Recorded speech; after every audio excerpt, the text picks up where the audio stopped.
Next up is the new Marvel 60th anniversary Avengers Black Widow, and I've been waiting for this quite a bit.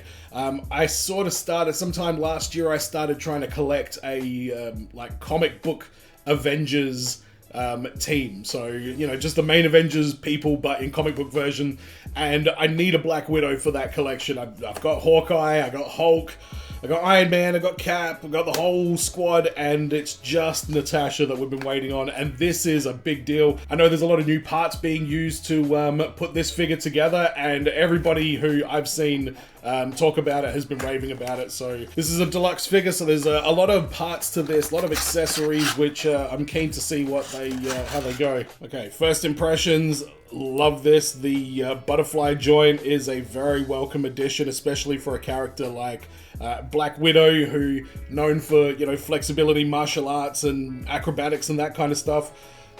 Knees bend perfectly fine on this. I know some people say they're a little bit stiff. Let's try the elbows out. Elbows a little bit stiff. Make sure you hold the bicep as you do the first bend at least.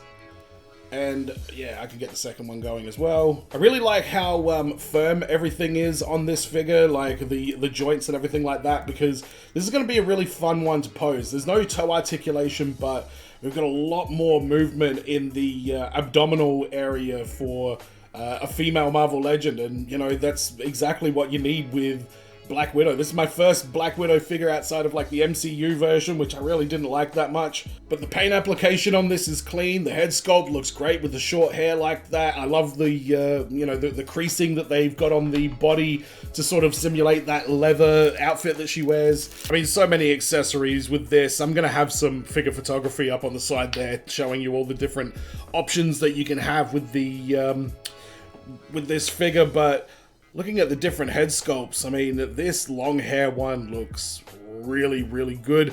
I may put that on the Sharon Carter body and make it my Elsa Bloodstone. I'm trying to find the right hairline for that one. But the long hair head scan looks absolutely amazing. And then we've got this kind of spunky 80s Peggy Bundy looking hairstyle here, which that's unique. That's very different. I don't know if I'll be using that one there, but it definitely has a look to it. So, and the face sculpt on it, the face scan on it is perfect as well. I don't know what circumstances would call for that particular hairstyle in my collection, but we can always put it aside and see what it looks good on. I think I prefer the shorter hair. That's my own personal sort of preference with that one there. But let's have a look at some of these gauntlets, because we've got 3 sets of gauntlets with this, 3 sets of hands, 2 guns, a whole bunch of like smoke effects and stuff like that. So the hands clip on and off really, really well, and there's just so many gauntlets on here. It almost seems like unnecessary to have this many different ones.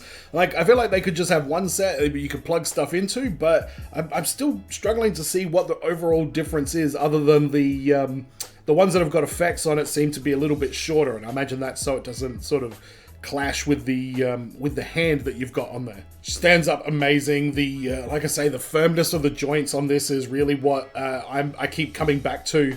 If this is the body mold they're going to use for more female Marvel Legends in the future, then I'm all on board with that, because this thing just looks unbelievable. It's a little bit tricky getting some of the effects into the hole on the gun, but for the most part, it all sort of clicks in together, and she just stands up so easily. Like, that's what I can't stress enough. She stands so easy, and the female Marvel Legends have had issues with that in the past. And with the butterfly joints now, you can really get good motion in terms of like where she's pointing her weapons at, because that's such a big thing with Black Widow, and having those extra joints in there just makes this is going to be figure of the year. I don't know what else they're going to put out this year that could pass this, but I don't know, this is pretty damn impressive. And it's still so light as well. I mean, even just using this, like, you know, cheap figure stand from Amazon, like, that will support. I mean, I'll put the picture over there. That will, you know, be supported. So I don't have any complaints about this figure at all. I think they absolutely nailed it.